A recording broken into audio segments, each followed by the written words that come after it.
Você já imaginou como seria ver um império que dominou o mundo por séculos ruir diante dos seus olhos? O que um dia foi o maior símbolo de poder, Roma, agora se desfazia, pedaço por pedaço, enquanto povos considerados bárbaros cruzavam suas fronteiras, trazendo consigo o caos e o fim de uma era. Mas o que realmente aconteceu? Teriam sido os bárbaros os culpados pela queda de Roma? Ou há algo que os livros de história não contam? Feche os olhos e imagine. Você é um comerciante em Roma, acordando ao som de gritos e cavalos trovejando pelas ruas. A fumaça sobe, enquanto os bárbaros se aproximam. O que fará? Fugir? Lutar? Prepare-se para explorar um dos capítulos mais sombrios e fascinantes da história. Uma jornada de traições, lutas sangrentas e sociedades que se ergueram sobre as cinzas do império mais poderoso da antiguidade. Parte 1. O início do declínio. No século IV, o Império Romano do Ocidente já não era o mesmo. Suas fronteiras, que um dia pareciam impenetráveis, agora estavam em colapso. Uma economia instável, líderes incompetentes e a constante pressão militar criaram um cenário caótico. Para piorar, a divisão do Império entre Oriente e Ocidente enfraqueceu ainda mais a capacidade de resposta contra os invasores. Os bárbaros, povos como os visigodos, vândalos, ostrogodos, hunos e alamanos, eram muito mais organizados do que os romanos imaginavam. Longe de serem apenas saqueadores, eles buscavam terras e estabilidade em um mundo onde Roma já não era tão poderosa quanto antes. Imagine a tensão em um posto avançado romano nas fronteiras do Reno. O soldado vê, ao longe, grupos bárbaros armados cruzando o rio, desafiando as forças romanas.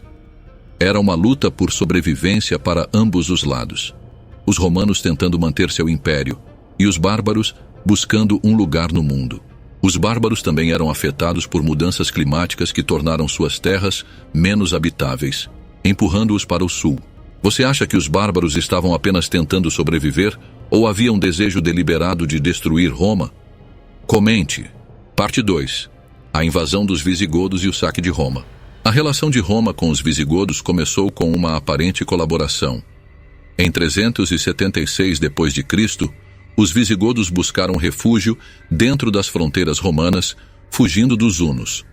Porém, a corrupção dos governadores romanos e o tratamento desumano que receberam os transformaram de aliados em inimigos. Em 410 d.C., liderados por Alarico, os visigodos invadiram Roma. Foi a primeira vez em quase 800 anos que a cidade eterna caiu para forças estrangeiras. O saque durou 3 dias, e enquanto muitos monumentos foram poupados, o impacto psicológico foi devastador. Imagine as ruas de Roma durante o saque. Cidadãos desesperados, buscando abrigo, enquanto os visigodos marchavam pelas ruas, tomando riquezas e destruindo símbolos de um império que parecia eterno. O som de espadas ecoava, misturado aos gritos de quem perdia tudo. Alarico não pretendia destruir Roma completamente. Muitos historiadores acreditam que ele queria reconhecimento e uma posição formal dentro do império. Você acredita que o saque de Roma foi um ato de vingança ou uma tentativa de construir algo novo? Comente. Parte 3. A ameaça dos hunos. Parabéns por chegar até aqui. Isso mostra que você é um verdadeiro amante da história e está mergulhando fundo nos eventos que moldaram o mundo. Se está gostando do conteúdo, digite nos comentários Roma Eterna para mostrar que está acompanhando essa jornada épica com a gente. Vamos continuar desvendando esse capítulo incrível da história. Átila, o rei dos hunos, era temido como poucos líderes na história. Apelidado de o flagelo de Deus, ele liderou campanhas devastadoras pela Europa no século V. Seus exércitos eram rápidos e brutais, e sua reputação sozinha já causava pânico. Em 452 d.C., Átila invadiu a Itália. Suas forças devastaram cidades, mas algo inesperado aconteceu. Ele recuou após um encontro com o Papa Leão I. As razões para isso permanecem incertas. Teria sido um acordo diplomático, uma questão de superstição ou problemas logísticos? Imagine o momento em que o Papa Leão I enfrenta Átila. 2 líderes completamente diferentes, com armas opostas, um com fé, o outro com força bruta.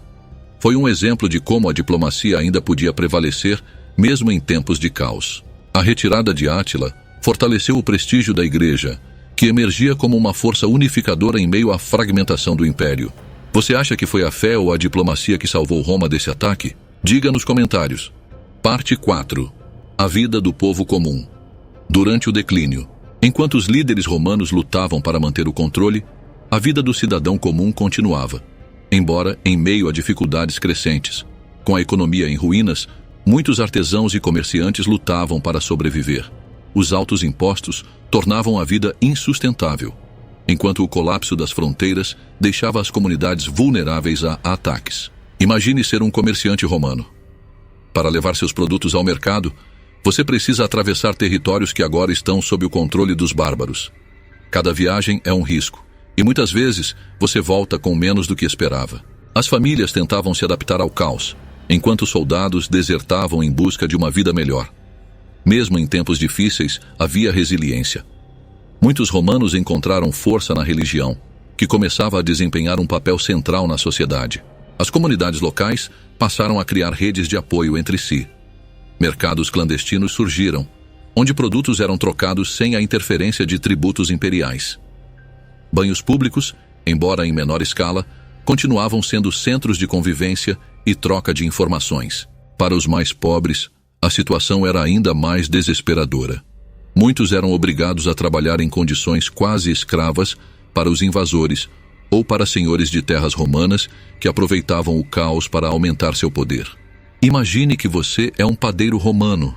Seu forno foi destruído durante um ataque e agora você precisa decidir: reconstruir sua vida em outro lugar ou tentar resistir e permanecer em Roma. Qual seria sua escolha? Comente abaixo. Durante o declínio, muitas famílias romanas se uniram aos bárbaros, buscando proteção e estabilidade. Alguns até prosperaram dentro das novas estruturas de poder. Uma dica especial: quer se conectar mais com a história?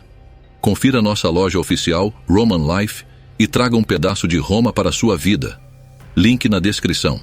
Parte 5. O golpe final e a queda do Império.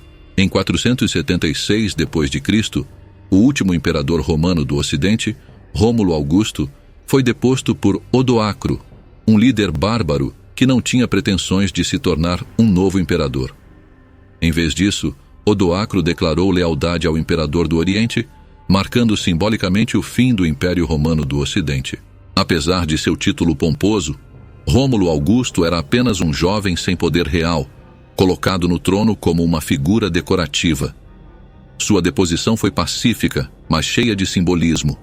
O outrora grande Império Romano estava oficialmente acabado. Imagine o momento. Um jovem Rômulo, sentado em seu trono, observa silenciosamente enquanto seus poucos aliados restantes abandonam a sala. Do lado de fora, Odoacro assume o controle sem alarde, encerrando séculos de domínio romano. Apesar de sua queda oficial, muitos aspectos da cultura romana continuaram vivos através dos reinos bárbaros que surgiram, como os visigodos na Espanha e os ostrogodos na Itália. Você acredita que o fim de Roma foi uma derrota completa ou um processo de transformação inevitável? Comente. Parte 6. Conexões com o presente. E se a queda de Roma acontecesse hoje? Podemos traçar paralelos com crises modernas? Imagine governos sobrecarregados por divisões internas, economias instáveis e populações insatisfeitas buscando soluções radicais. Será que os bárbaros de hoje são refugiados em busca de asilo? Ou seriam as próprias instituições que falham em sustentar o equilíbrio? Pense na complexidade do colapso de um império. Quais são as lições que podemos aprender com Roma para evitar a repetição de seus erros em nossas sociedades modernas? Assim como Roma enfrentou divisões internas e externas, muitos países hoje lidam com desafios de polarização política, migrações em massa e crises econômicas. Será que estamos aprendendo com a história ou caminhando para repetir os mesmos erros? Agora é hora de testar seus conhecimentos sobre um dos capítulos mais intrigantes da história: a queda do Império Romano do Ocidente. Prepare-se para um quiz cheio de curiosidades, fatos marcantes e reflexões sobre os bárbaros e o colapso de Roma. Será que você consegue acertar todas? Pergunta 1. Qual foi o evento mais marcante que simbolizou o início do declínio de Roma? A. A divisão do Império Romano. B. A invasão dos visigodos. C. A ascensão de Odoacro. D. A construção de Constantinopla. Resposta: A. A divisão do Império Romano. Essa separação enfraqueceu a administração e tornou o Ocidente vulnerável. Pergunta 2. Quem liderou o saque de Roma em 410 d.C.? A. Alarico. B. Átila. C. Odoacro. D. Gensérico. Resposta: A. Alarico. Ele foi o líder dos visigodos durante esse evento histórico. Pergunta 3. Em que ano o Império Romano do Ocidente chegou ao fim oficial? A. 410 d.C. B. 476 d.C. C. 1453 d.C. D. 395 d.C. Resposta: B. 476 d.C. Foi quando Rômulo Augusto foi deposto, marcando o fim do Império Ocidental. E aí, acertou quantas? Comente Roma Eterna se você acertou todas as perguntas. O legado de Roma. A queda do Império Romano do Ocidente não foi apenas um evento trágico. Foi o ponto de partida para a formação de uma nova Europa. Os povos bárbaros não apenas destruíram Roma, eles a transformaram, criando novos reinos que moldariam a história da humanidade. Nenhum império é eterno. Roma nos lembra que até mesmo os sistemas mais poderosos são vulneráveis a mudanças e que a capacidade de adaptação é essencial para a sobrevivência. Agora é com você. O que acha que realmente levou à queda de Roma? Deixe sua opinião nos comentários e participe da discussão. Se você gostou dessa história fascinante, não deixe de curtir nosso vídeo e se inscrever em nosso canal. E não se esqueça de conferir nossa loja oficial Roman Life. E assim, entre glórias desfeitas e ecos de um império que um dia governou o mundo, Roma caiu. Mas seu legado jamais será esquecido.